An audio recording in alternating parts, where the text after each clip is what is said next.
जैसे हमने एक बार कथा में आपको वर्णन किया था, शायद आप लोगों ने सुना है कि नहीं सुना, जिनने सुना होगा वो बोल देंगे। एक बार हमने कथा में कहा था कि तुम्हारे श्रृंगार की अलमारी में जिसमें तुम दर्पण देखती हो, तैयार होती हो, नारी श्रृंगार की अलमारी में मांग भरने की कितनी भी पेंसिल रख ले, वो मांग भरने का कितना, वो नई नई डिजाइन की पेंसिल आती है जिससे वो ऐसी घिस लेती है तो मांग भरा जाता है। पर मांग भरने के लिए तुम भले मांग भरो चाहे मत भरो, पर अपने उस अलमारी में एक लकड़ी का गोल चौकोर, कैसा भी लंबा गोल चौकोर, कैसा भी सिंदूर रखने का सिंदूरा अपनी अलमारी में जरूर होना चाहिए। हमने कथा में, किसी ने सुना है ये बात? पहले कथा में कहीं सुना है ना? तो अपने तैयार होने वाली अलमारी में एक सिंदूरा होना जरूरी है, एक सिंदूरा का होना बहुत जरूरी है। अब क्यों जरूरी है? तो एक प्रैक्टिकल करके देखना कि सियोर वाला महाराज कहीं झूठ तो बोल के नहीं चले गया कुरुद में, इसलिए प्रैक्टिकल जरूर करो।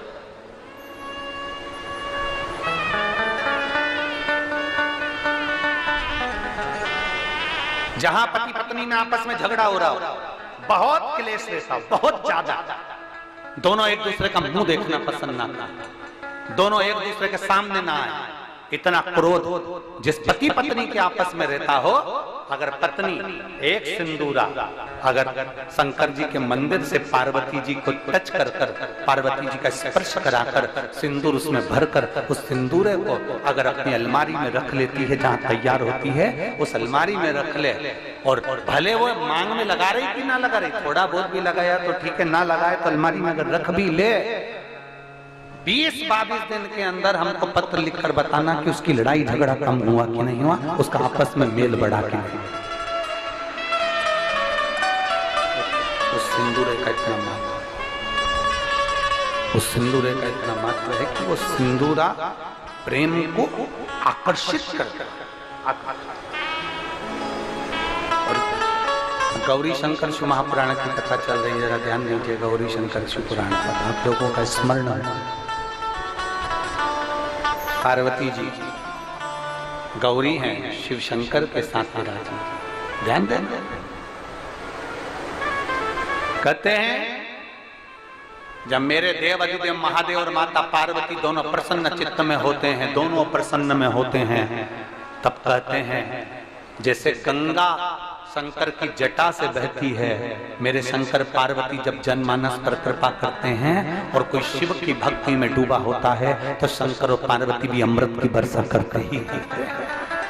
अमृत की वर्षा करते।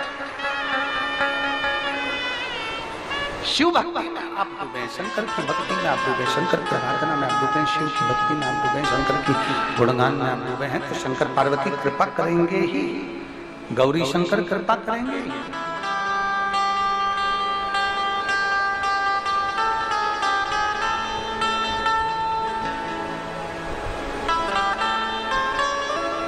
बासी के राजा और रानी भस्म का शिवलिंग बनाते हैं, उसकी पूजन करते हैं, सबका अपना अपना नियम है पूजन करने।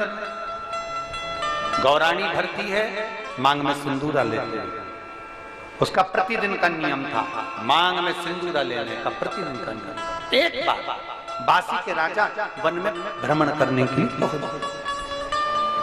और मृगा करने के लिए बासी के जब राजा गए, और मृगा करने के लिए जैसे गए, के जब राजा गए और मृगा करने के लिए जैसे गए, उनको शेरों ने, जंगल के राजा शेर ने उसको घेर लिया, चारों तरफ से शेर ने उसको खाने के लिए आक्रमण किया।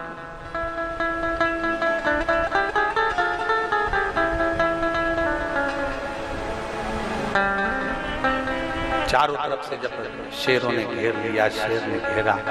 बासी के राजा ने विचार किया कि अब मेरे प्राण बचाने वाला कोई, अब मेरे प्राण नहीं बच सकते, अब मेरा प्राण बचाने वाला कोई हो ही है ही नहीं,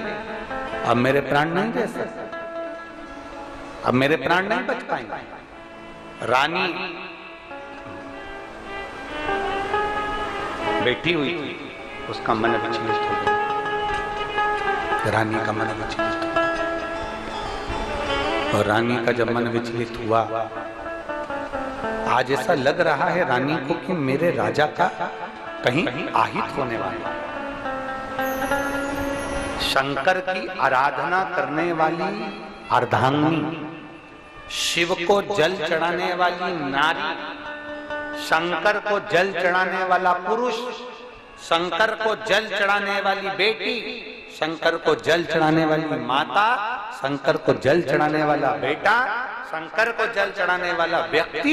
जो शिव के मंदिर में रोज जाता है, अगर उसके साथ में कुछ आहित होने वाला होता है तो 7 दिन पहले देवाधिदेव महादेव उसको थोड़ा ना थोड़ा हिंट दे देते हैं कि तेरे साथ ये आहित होने वाला है। शिव को जल चढ़ाने वाला, शंकर का गुणगान करने वाला, शिव की स्तुति करने वाला, शंकर का गुणगान में रहने वाला, शंकर को 1 लोटा जल चढ़ाने वाले को मेरा देवाधिदेव महादेव, काल अधिपति, महाकाल राजा, जिसको शंकर देवाधिदेव महादेव को महाकाल कहा गया है, काल अधिपति कहा गया है, वो काल अधिपति अपनी काल की गणना कर कर उसको हिंट दे देता है कि तेरे साथ में ये होने वाला है, तू समझ जा, तू बच जा, सतर्क हो जा, उसको हिम्मत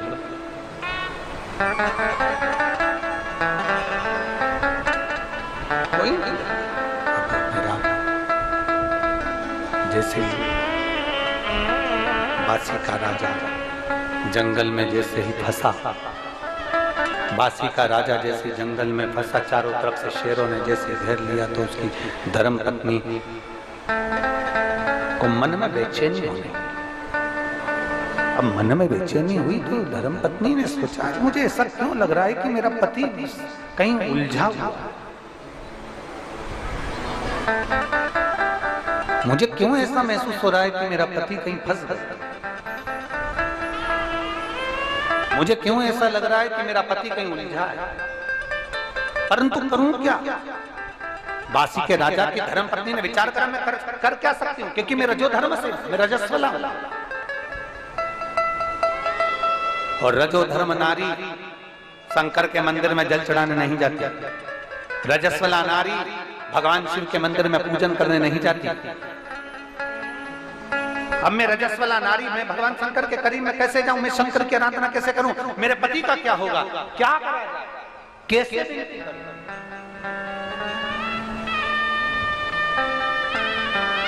कैसे भी नहीं करूं, कैसे निवेदन करूं।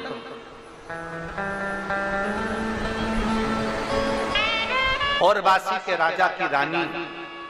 जो मट्टी का ढेला था, जो गोबर का ढेला था जिसपे सिंदूर डालकर सिर में लगाती थी,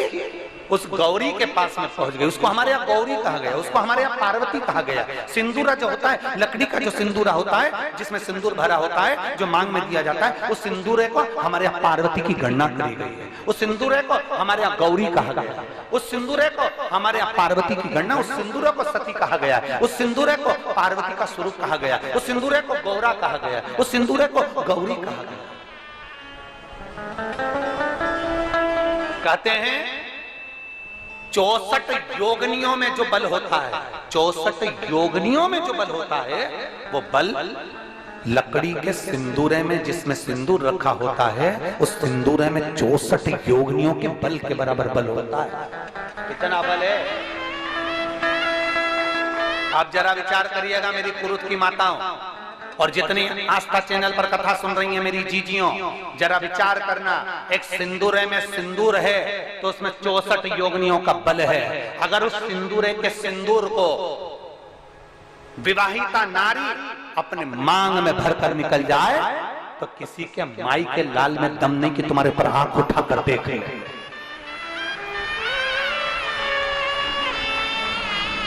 मांग में सिंदूर भरी हुई नारी को कोई पुरुष आंख उठाकर नहीं देख सकता। वो तो तुम्हारे गले का मंगलसूत्र नहीं दिखता, तुम्हारी मांग का सिंदूर नहीं दिखता, तुम्हारे पांव की बिछुड़ी नहीं दिखती, तुम्हारे हाथ की चूड़ी नहीं दिखती, तो कोई पुरुष तुम्हें भी गलत समझ लेता है। पर जिस नारी के मस्तक पर सिंदूरा चढ़ा होता है, जिस नारी के मांग में सिंदूर भरा होता है, उस नारी को कोई साधारण पुरुष आंख उठाकर देख ले, उसमें दम चाहिए, क्योंकि 64 योगनियों का बल उसकी मांग में भरा हुआ होता है। दम चाहिए, सामर्थ्य चाहिए।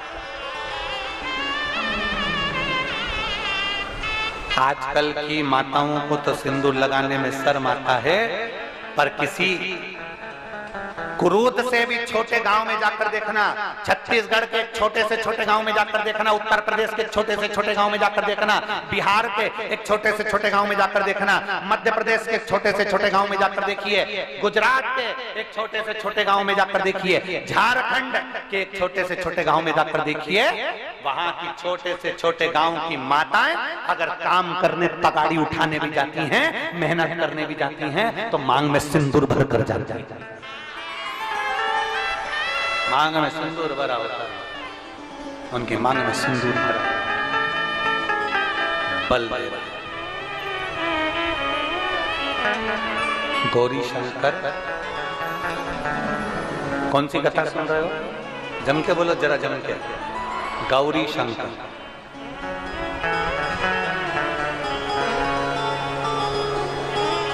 सात दिन की कथा में तुम्हें यह महसूस हो जाना चाहिए कि घर में रहने वाला पति शंकर है और तुम गौरी हो। 7 दिन की कथा में तुम्हें महसूस हो जाना चाहिए।